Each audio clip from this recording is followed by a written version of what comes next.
तो उनकी स्थिति खराब है। मुझे उन पर दया आ रही थी कल।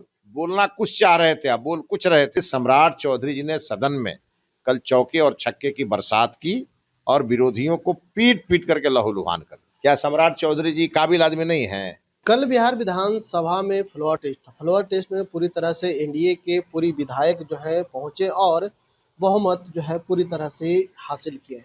लेकिन जिस तरह से जो है मुख्यमंत्री सम्राट चौधरी ने जो अपनी बातों को रखा, उसके बाद जो है माहौल कुछ अलग देखने के लिए मिला। हमारे साथ बात करने के लिए जो है बीजेपी के विधायक है मिथिलेश तिवारी जी हैं। जिस तरह से सम्राट चौधरी ने बातें रखी पूरी पटल पर सबको सामने, कैसे देखते हैं इस तरह की जो है बात?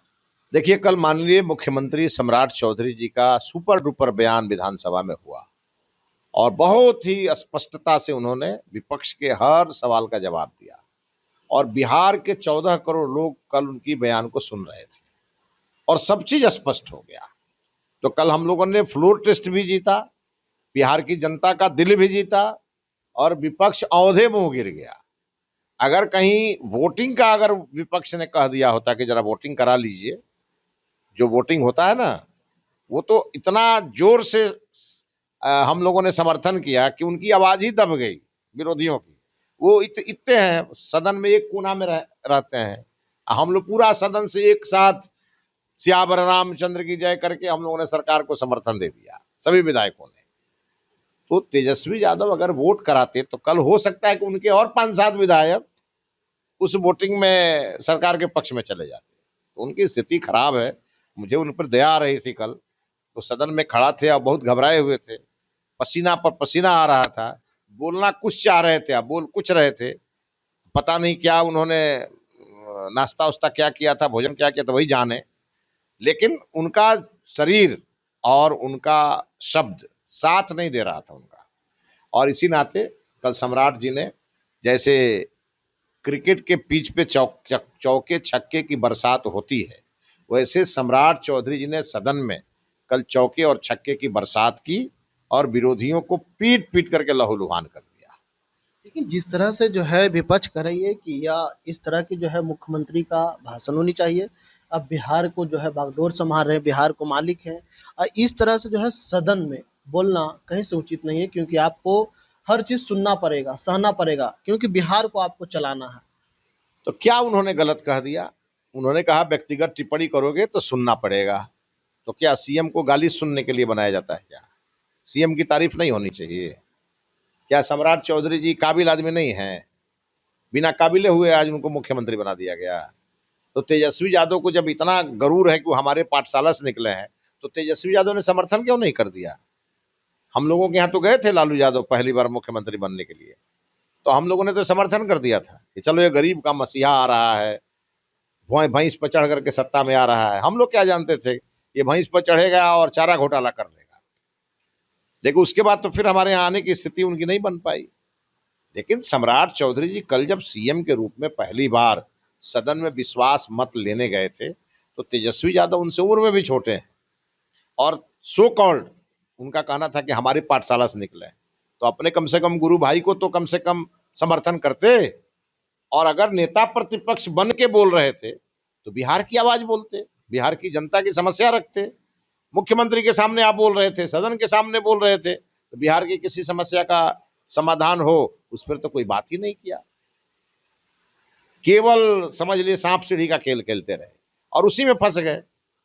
और सम्राट चौधरी जी ने उनको एकदम वॉश आउट कर दिया। कल कहाँ टिक पाए सम्राट जी के सामने तेजस्वी यादव? अपने को बहुत बड़ा तिस्मार खां समझते हैं, तो कल तो पता चल गया।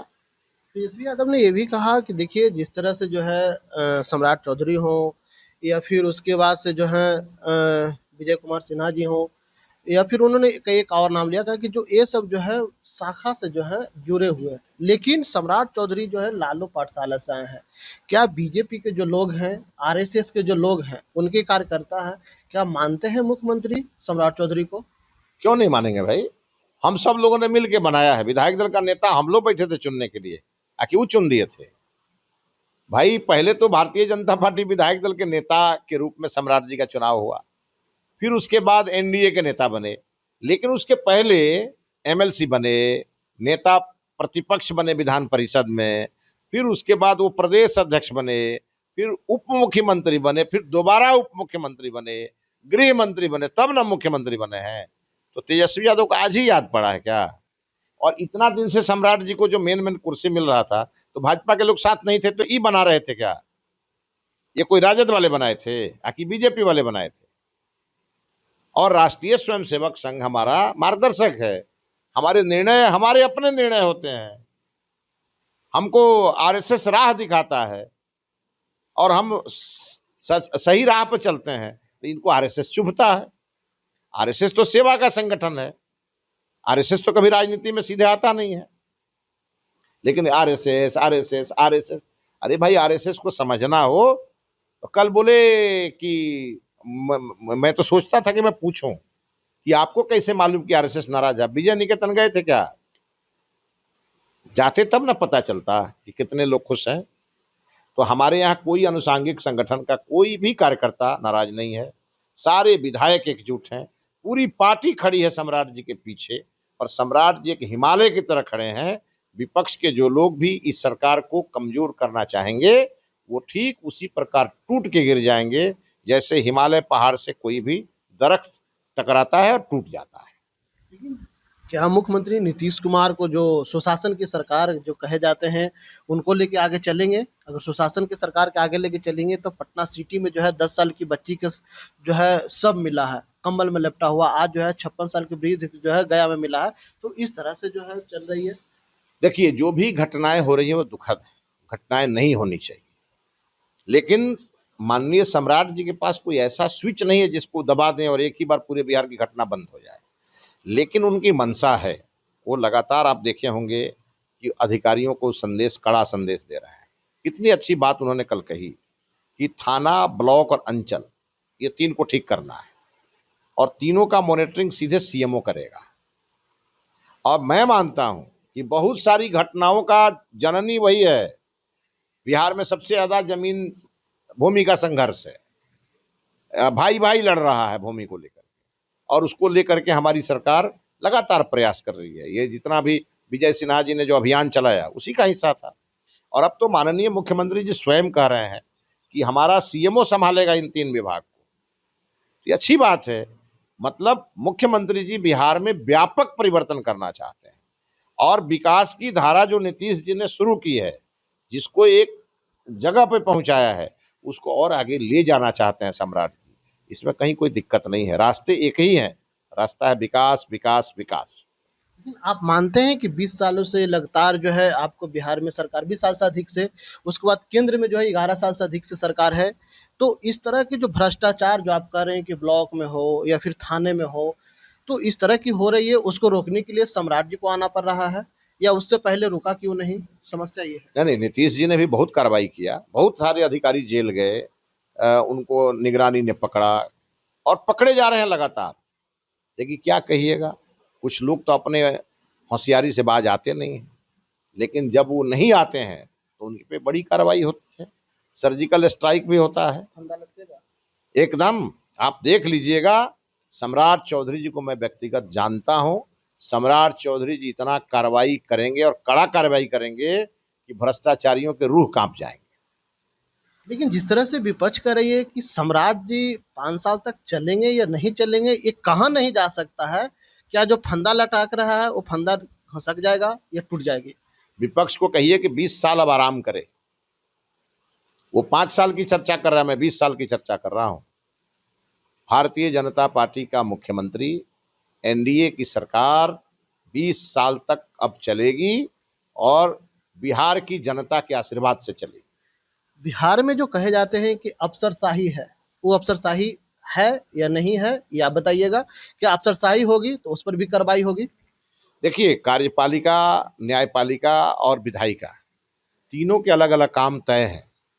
तीनों को अपने अपने मर्यादा में रह के काम करना होगा। कार्यपालिका काम नहीं करेगी तो विधायिका का काम है उसको चेक करना और उस पर अंकुश लगाना। और आप देखते हैं कि कई बार जब सारे सिस्टम खत्म हो जाते हैं तो न्यायपालिका को हस्तक्षेप करना पड़ता है। तो लोकतंत्र, स्वस्थ लोकतंत्र में ये तीनों हमारे जो पहलू हैं, इन तीनों पहलू को ध्यान में रख के हम लोग काम करते हैं। और बिहार के वो अफसर जो अभी तक उनको सरकार से डर नहीं लगता होगा, इन्हीं कारणों से अब वो भी डरेंगे और वो केवल और केवल जनता के प्रति उत्तरदायी होंगे और विधायिका का सम्मान करेंगे। चलिए, ये थे मिथिलेश तिवारी, बीजेपी से विधायक है। इन्होंने साफ तौर पर कह दिया है कि देखिए, जो भी अफसरशाही, जो भी अफसर हैं, वो नीतीश कुमार के राज में जो थे, अभी भी वही अफसर है, बदले नहीं है। लेकिन अगर जो जनता के प्रति काम नहीं करेगी, उस पर कार्रवाई की जाएगी। मुख्यमंत्री सम्राट चौधरी ने साफ तौर पर कहा है कि देखिए, अब जो है सीएमओ से जो इसका हैंडल होगा। इसको लेकर के मिथिलेश तिवारी ने बहुत बड़ा बयान दे दिया है कि अब अगर जनता के हित में जो अधिकारी नहीं काम करेंगे, उन पर जो है कड़ी कार्रवाई की जाएगी। इंशाल्लाह लाइव के लिए पटना से ब्रजेश कुमार।